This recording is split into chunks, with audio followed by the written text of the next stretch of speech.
Welcome back, everybody, to another episode of Drop Recaps. Today we will be discussing the Jordan 4 Off-White drop, in addition to some upcoming restocks that we should be seeing. Specifically in this series, we will cover some of the most hyped drops of the year, no matter how hectic or mundane they may be. Throughout the video, we will first cover how each site with decent stock dropped the product, from most popular to the audience to least non-chronological, what manual exploits or tips worked compared to what didn't, what bots worked most efficiently, and some setup tips, resale value of the product post-drop in comparison to what was expected, in addition to whether holding or selling as soon as possible will be the most profitable. And like I mentioned earlier, today we will be going over some upcoming potential restocks. Feel free to subscribe and enable post notifications to stay 100% updated on how to cop all of these upcoming very hyped drops, in addition to following my Twitter, KeithAdam10, where I post lots of raffle lists, site lists, and a lot of urgent info such as shock drops. We will use these videos as learning experiences, so whether you took an L or W, you will still come away with at least something. Even if the glass isn't half full, at least we'll have the glass itself,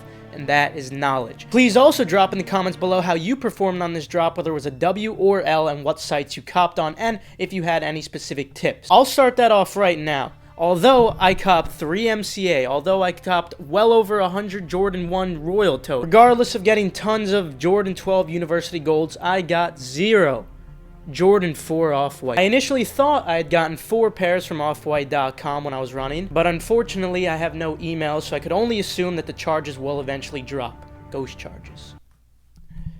But anyway, without hesitation, let's kick it off with everyone's favorite, OffWhite.com. Since the Off-White drop time was around the expected time of 3 a.m. Eastern time, by the time they dropped the product, the site was already getting hammered by bots. Starting it off for manual users, Off-White made a very poor attempt to stop bots, which only drastically hindered. He added an SMS verification, which was required when trying to add the Jordan 4 to cart. Although the Off-White developers are extremely skilled, I'm confused to how they did not know that the bots running the site were not carting through front end. Hence, all bots completely bypass the SMS verification, making it essentially useless. But what it did do is make it extremely difficult for manual users, because even though it took such a significant period of time to finally just load up the product page, once you finally did load up the product page, good luck getting that SMS verification code, because due to the very high traffic, the vast majority of people were not receiving codes, and those that did receive codes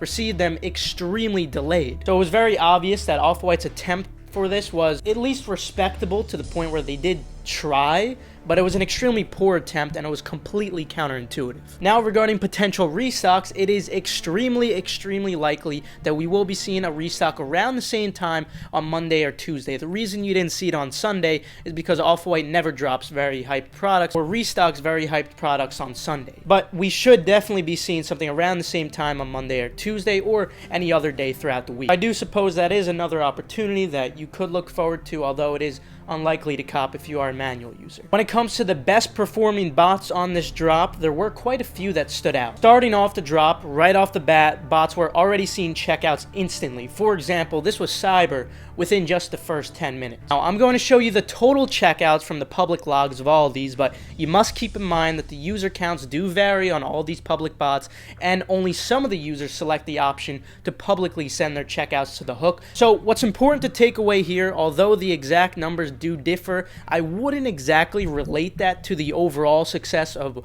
which one was the absolute best bot, even if one is slightly higher. The main thing to take away is that all these bots I'm about to mention performed incredibly, and if you did plan on running Off-White in the future, these bots would be great options. So to start off, the ones I wanted to mention would be Cyber, Balco, and the Kickstation. They absolutely killed the drop. However, the one that really stood out the most, by far, was MBot. And the reason I'm saying MBot is because their public checkout log was just about the same as these other bots, but what's most important to keep in mind is their user count is significantly less, at only around 500 users. So proportionately, they definitely had the most success. On top of that, they also tweeted their total checkouts, which was just absolutely insane. It's more success than users they have. Another thing I wanted to mention, whether it was bot or manual orders, around 50% on average were canceled. So again, that is something to keep in mind when it comes to these upcoming restocks. You should definitely expect a decent amount of stock on them. So when these restocks are upcoming, just try to make sure you do have sufficient residential proxy data, just because the site's trash. It's going to eat a lot of your data depending on how many tasks you have. In addition to Off-White, Farfetch may also be dropping just like they have in the past. However, it should be slightly above retail right off the bat when they first do drop products. Sometimes it's not ridiculous resale, but might still be worth copying, but eventually they'll just drop them to the point where it's at the resale price, the type of price you'll see on stock. Yeah, unlike Off-White, the time is kind of inconsistent when it comes to Farfetch dropping the product, so just make sure if you do have access to a Farfetch monitor, if your group supports it, make sure that you do have notifications on for it. But anyway, moving away from Off-White, regarding the Shopify drops, unfortunately, manual success was nowhere nearly the same as the Zion drop that we just spoke about recently.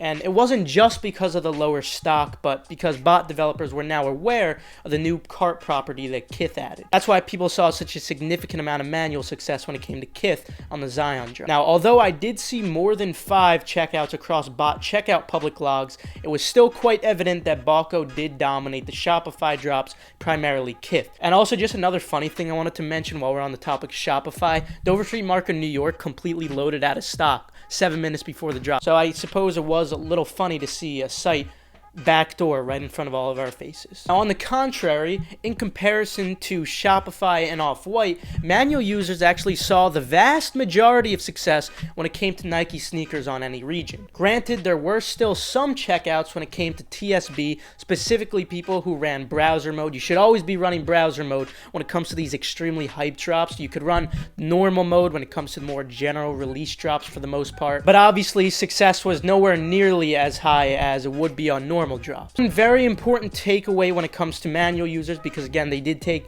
the majority of stock, obviously. When it comes to these extremely hype drops, just like this or Travis Scott releases, for example, you need to make sure that you maintain activity on all of your accounts. Now, you could do this in a couple of ways.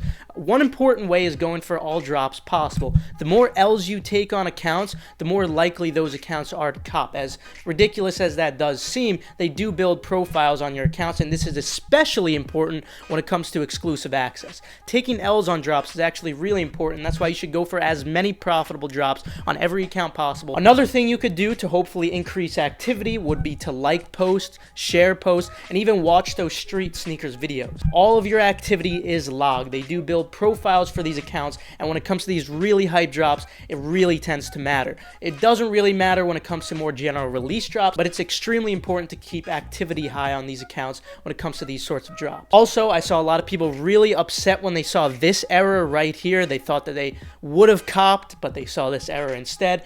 I'm here to give you some good news, I guess, where you shouldn't be too upset. Don't worry, it's not that you would have copped. This is just they had an error verifying your payment when you were trying to submit your Leo entry. It doesn't mean that you would have copped, it just means you didn't even have a chance to cop on that account. This does tend to happen very frequently when it comes to very hype drops as well, so don't beat yourself up if you did get this error. It's not like you missed out on this drop that you could have had. I know that type of feeling. But anyway, moving on. Soulbox and Slam Jam also loaded, but unfortunately they did not drop. Then when it comes to Foot Patrol always does tend to load the images anyway because they do the raffles. However, this is another restock opportunity. Normally, on average, Mesh does restock around 10 p.m. Eastern time every Tuesday night, and that does usually include the raffled off products from recent releases, so that could be something to look out for as well, in addition to OffWhite.com.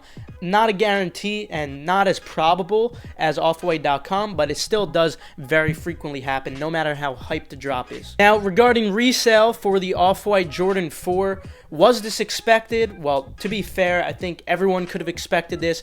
Not very hard to gauge at all. When it comes to any Off-White Jordan, obviously, you know it's going to be profitable, so by no surprise, everyone expected this, yes. Now, what's important?